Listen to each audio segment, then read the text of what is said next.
Assalamualaikum warahmatullahi wabarakatuh.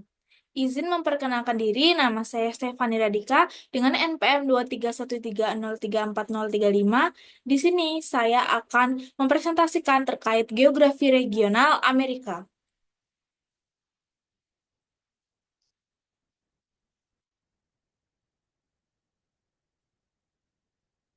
Yang pertama, ada letak astronomis benua Amerika.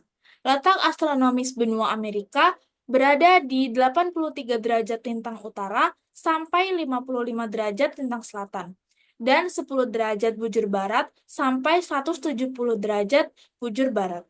Penentuan letak astronomis tersebut diperoleh berdasarkan letak wilayah pada garis bujur dan garis lintang. Letak tersebut memiliki makna bahwa benua Amerika terbentang mulai dari titik 830 lintang utara sampai 550 lintang selatan, serta 100 bujur barat hingga 1700 bujur timur. Adapun luas benua Amerika kurang lebih dari 42.330.000 kilometer persegi. Luas benua Amerika kurang lebih 28,5% dari luas total permukaan bumi. Mayoritas wilayah dari benua Amerika berada di bumi bagian barat. Namun, secara vertikal, benua Amerika terletak di wilayah bumi bagian utara dan selatan. Oleh sebab itu, wilayahnya membentang mulai dari lintang utara sampai lintang selatan. Yang selanjutnya ada letak geografis benua Amerika. Letak geografis benua Amerika ada di belahan bumi bagian barat, di antara Samudra Atlantik dan Samudra Pasifik. Eh, Adapun batas-batas wilayah benua Amerika di sebelah barat berbatasan dengan Samudra Pasifik dan Laut Bering, di sebelah timur berbatasan dengan Samudra Atlantik dan Laut Karibia, di sebelah utara berbatasan dengan Laut Es dan Selat Davis, sedangkan sebelah selatan berbatasan dengan Laut Kutub Selatan. Yang selanjutnya ada wilayah Amerika Selatan.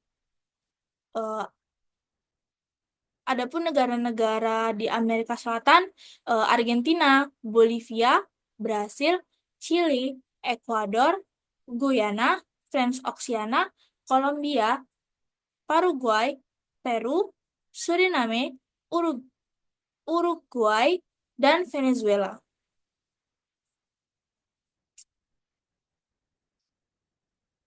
Argentina mengalami penjajahan oleh bangsa Spanyol pada abad ke-16. Negara ini memproklamirkan kemerdekaannya pada tahun 1816 setelah perjuangan panjang melawan kekuasaan kolonial.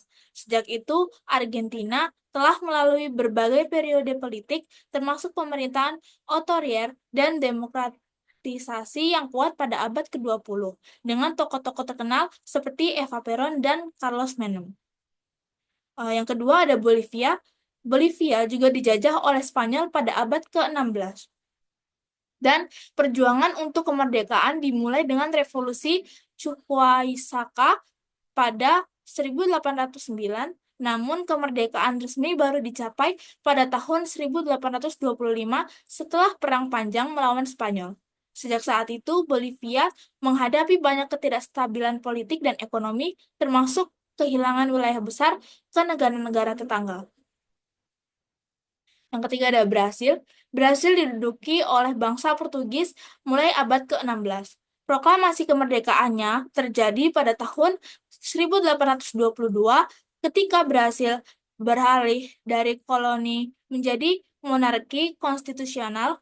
Sejak itu, Brasil mengalami berbagai perubahan politik, termasuk periode demokratisasi yang kuat pada abad ke-20 dengan pemimpin seperti Getulio Vargas dan Luis Inácio Lula da Silva.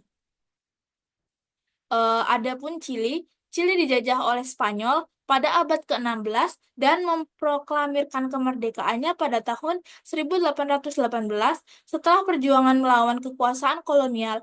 Negara ini mengalami periode demokratisasi yang signifikan di bawah kepemimpinan Salvador Allende, tetapi juga mengalami kudeta militer yang dipimpin oleh Augusto Pinochet. Eh, Yang selanjutnya ada Ekuador. Ekuador dijajah oleh Spanyol pada abad ke-16 dan memproklamirkan kemerdekaannya pada tahun 1822 setelah Revolusi Amerika Latin. Sejak saat itu, Ekuador telah mengalami berbagai perubahan politik dan sosial, termasuk periode pemerintahan progresif di bawah Rafael Correa. Yang selanjutnya ada Guyana. Guyana dijajah oleh bangsa Britania mulai abad ke-19 dan meraih kemerdekaannya pada tahun 1966. Sejak saat itu, Guyana telah mengalami transisi menuju demokrasi dengan pemimpin-pemimpin yang berfokus pada pembangunan ekonomi dan sosial. Nah, selanjutnya ada France Oceania. Wilayah seberang Laut Prancis yang dijajah sejak abad ke-18, meskipun tidak meraih kemerdekaan seperti negara-negara lain di kawasan ini, France Oceania terus berintegrasi lebih erat dengan negara-negara Amerika Latin dalam beberapa dekade terakhir. Yang selanjutnya ada Kolombia. Kolombia dijajah oleh Spanyol pada abad ke-16 dan memproklamirkan kemerdekaannya pada tahun 1810, meskipun perjuangannya untuk kemerdekaan baru berakhir secara resmi pada tahun 1821. Negara ini telah mengalami ketidakstabilan politik yang berkepanjangan, termasuk konflik bersenjata melawan gerilya FARC hingga akhir abad ke-20. Yang selanjutnya ada Paraguay. Paraguay juga dijajah oleh Spanyol sejak abad ke-16, meraih kemerdekaan pada tahun 1811. Negara ini mengalami isolasi politik yang signifikan setelah Perang Triple Alliance yang mengakibatkan kerugian besar dalam populasi dan sumber daya. Yang selanjutnya ada Peru. Peru adalah bekas wilayah kerajaan Inca yang dijajah oleh Spanyol pada abad ke-16. Kemerdekaannya diproklamirkan pada tahun 1821 setelah Revolusi Amerika Latin. Sejak saat itu, Peru telah mengalami berbagai tantangan politik dan sosial, termasuk pemerintahan otoriter di bawah Alberto Fujimori. Yang selanjutnya ada Suriname. Suriname dijajah oleh Belanda sejak abad ke-17 dan meraih kemerdekaan pada tahun 1975 serta merdeka. Suriname menghadapi tantangan Setelah merdeka, Suriname menghadapi tantangan dalam transisi menuju demokrasi dan pembangunan ekonomi yang berkelanjutan. Selanjutnya ada Uruguay. Uruguay merupakan bekas koloni Spanyol yang meraih kemerdekaan pada tahun 1811. Negara ini dikenal sebagai salah satu negara paling stabil di kawasan ini dengan tradisi demokrasi yang kuat, terutama di bawah pimpinan Jose Mujica. Yang terakhir ada Venezuela. Venezuela juga dijajah oleh Spanyol sejak abad ke-16 dan memproklamirkan kemerdekaannya pada tahun 1811. Negara ini mengalami periode demokratisasi yang signifikan di bawah Hugo Chavez dan Nicolas Maduro, meskipun saat ini menghadapi krisis ekonomi dan politik yang serius. Yang selanjutnya ada Amerika Utara.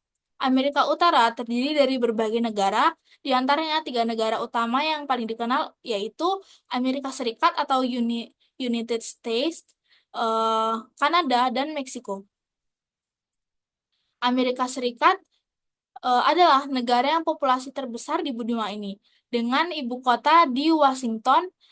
Negara ini dikenal sebagai kekuatan ekonomi dan militer global. Sedangkan Kanada, yang merupakan negara terbesar di wilayah berdasarkan luas wilayah, memiliki ibu kota di Ottawa.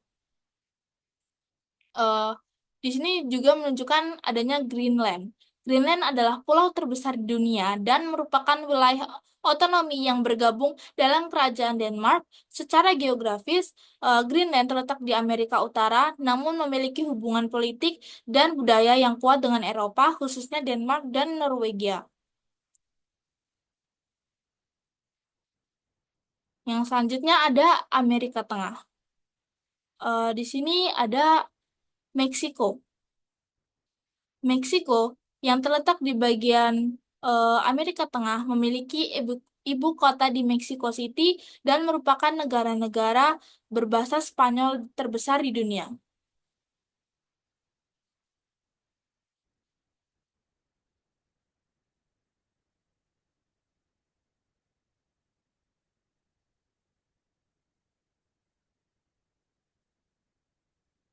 Terdapat banyak negara dan wilayah kecil lainnya di kawasan Tengah Amerika.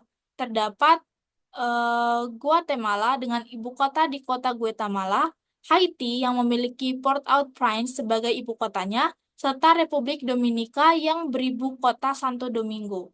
Kuba juga merupakan negara penting di kawasan ini dengan Havana sebagai ibu kotanya. Selanjutnya ada Karibia, negara-negara lain yang termasuk dalam daftar adalah Honduras, Nicaragua, El Salvador, Costa Rica, dan Panama. Di Karibia terdapat Puerto Rico, Jamaika, Trinidad, dan Tobago, serta Bahama. Sekian presentasi saya tentang regional geografi Amerika. Saya ucapkan terima kasih. Wassalamualaikum warahmatullahi wabarakatuh.